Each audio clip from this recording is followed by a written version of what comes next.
Do good, Maverick O'Hare. Welcome to podcast episode number 156.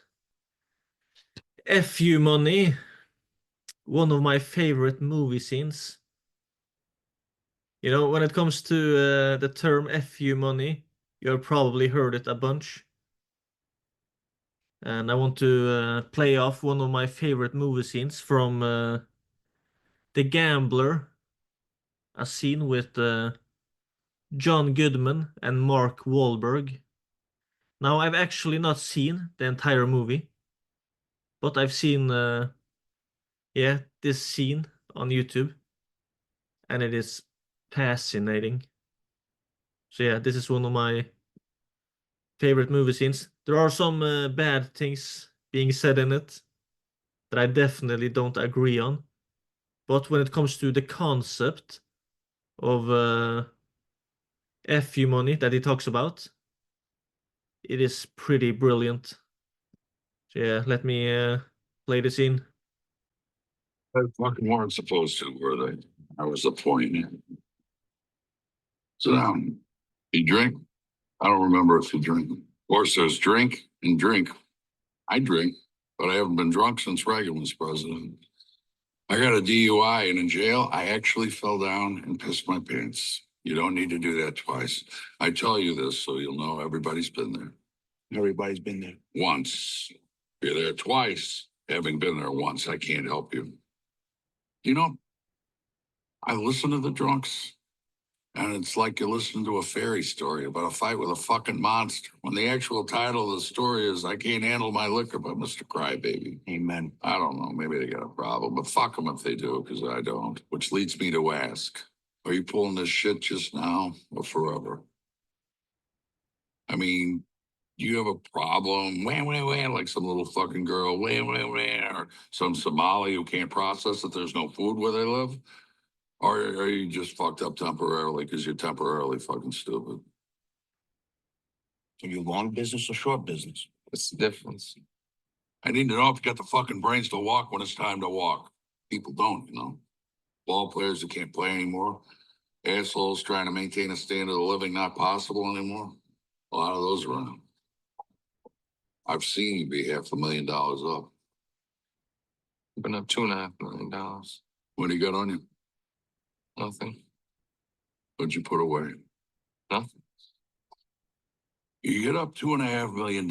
Any asshole in the world knows what to do. You get a house with a 25-year roof, an indestructible Jap economy shitbox. You put the rest into the system at 3 to 5% to pay your taxes, and that's your base. Get me? That's your fortress of fucking solitude. That puts you for the rest of your life at a level of fuck you. Somebody wants you to do something, fuck you. Boss pisses you off, fuck you. Own your house, have a couple bucks in the bank, don't drink. That's all I have to say to anybody at any social level. Did your grandfather take risks? Yes.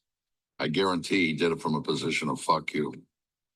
A wise man's life is based around fuck you. The United States of America is based on fuck you. You're a king. You have an army, greatest navy in the history of the world. Fuck you, blow me. We'll fuck it up ourselves, which we have done. Beautiful fuck you position, lost forever.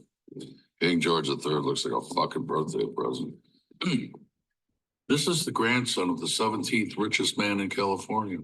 Does he drink? What he wants is money, because he doesn't know when to say, that's it. I'm 2 million ahead. Fuck it. Fuck you. I have a car and a house and a family, and it's all paid for. Fuck you. I mean, even I did that. Goes to stop by Peter Blossom. I have a beer just like anybody else. Thank you. What kind? Any kind. I got 37 beers. Don't fucking put it on me. But he did put it on you, miss. You still owe Large 2 places you shouldn't. Why do you want door number 3? How else do I get out?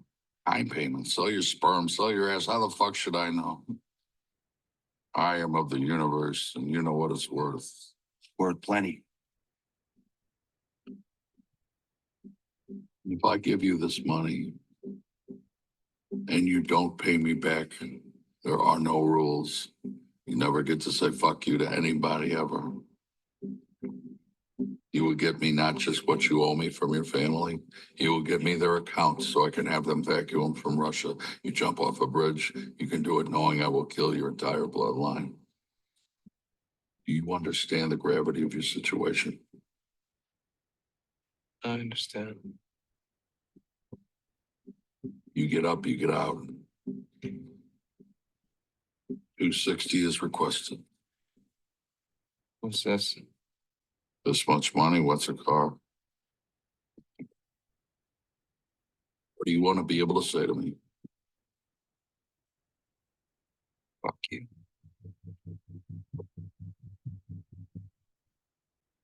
There you have it. I'm sorry, maybe I should have explained a bit more when it comes to what this clip was about. It was basically a kind of addict, I think, that was in debt and needed to borrow money from some kind of loan shark, and they were sitting in a bar or some kind of club or out place or gambling place and discussing if you could borrow money or not. And then he got this piece of financial advice. So yeah, that was kind of the setting. But yeah, the concept. Now, when it comes to those, those bad threats from that guy, that was horrible stuff. But when it comes to that piece of financial advice with FU money, isn't that pretty brilliant? And he also talked about setting yourself up for a position of FU for life. So not just for a couple of months. And the concept he talked about was basically buying a house and a cheap, reliable Japanese car, and then investing the money in some kind of, was it the stock market or an index fund, something like that, and have that money generate an income for you passively. So it was not just about money, it was also about income, because he would invest the money in something reliable, not a high return. I think he was talking about 7% return, or was it 6%? But yeah, something that was generating an income. Fascinating. But what is it? What is it most people usually do if they earn a bunch of money? Usually they are increasing their spending habits along with their increased income or increased sum of money in their bank accounts.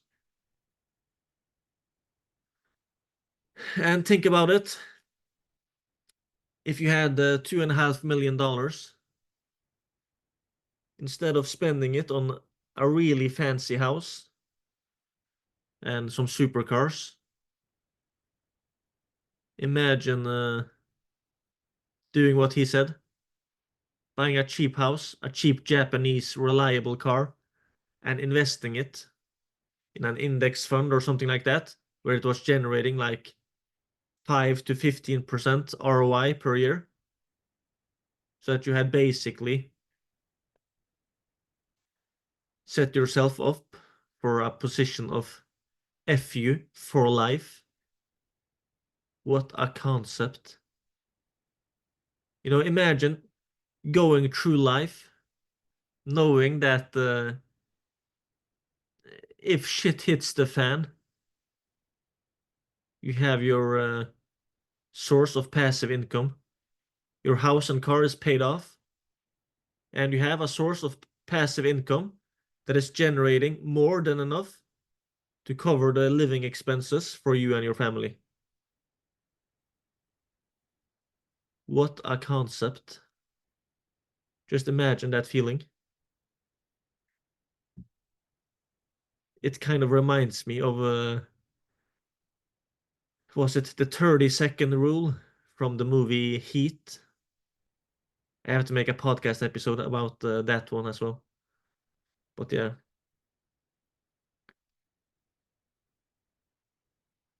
But yeah, think about that comparison. Living in a mansion with supercars, or living in a super cheap house with a boring, ugly Japanese car, but reliable car, and having a source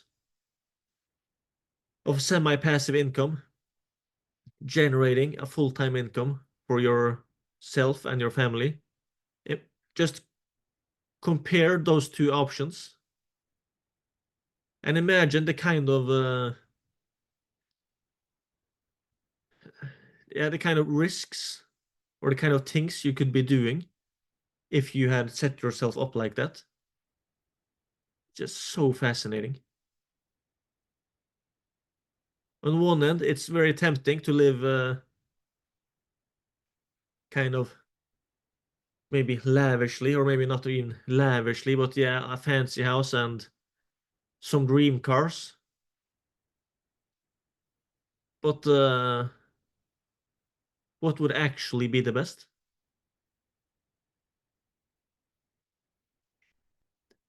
Imagine, yeah, the concept of being in a position of FU for life. It might even become more important than we think. In the book Ordinary Men, it's a book about many of the super evil things that happened in Soviet Russia. I have not read the whole book. I've listened through something like I think around 20% of the audiobook. Jordan Peterson was recommending the book. It's basically about, yeah, some policemen. I think it was in Poland during. Was it in Poland? Yeah, no, I'm sorry, this was not a book about the communist Russia. Maybe they were involved, but this was about World War II. And there was some, I think there was Polish police officers, a bunch of police officers, so-called ordinary men, and they were given the choice. Now there are some things that has to be done. They were basically explained what was going to happen. That some Jews were going to be murdered. They were going to storm into villages. Yeah, different things that had to be done. So if you are too much of a wussy to be in on this, they explain, these police officers, if you cannot do this job, please step forward and say so now. This is your chance to back out of this. But once you are in on this. They were like explained it that way. So they had a choice. A lot of people think, yeah, people doing crazy things like that, evil things like that during World War II, they were forced to do it. They had no choice. Oh yes, they had a choice. But the mind-boggling thing is, almost all of them said yes. But a few of them said no. One guy, he was running a shoe store, I think. And I think another guy was running a pharmacy or something like that. They were basically running some businesses on the side. And I think one guy was close to retirement. I think it was something like that, if I remember correctly. But yeah, the point is, several of the police officers that said no, they had other forms or other sources of income besides being a police officer. So they were not really valuing their job as a police officer that highly.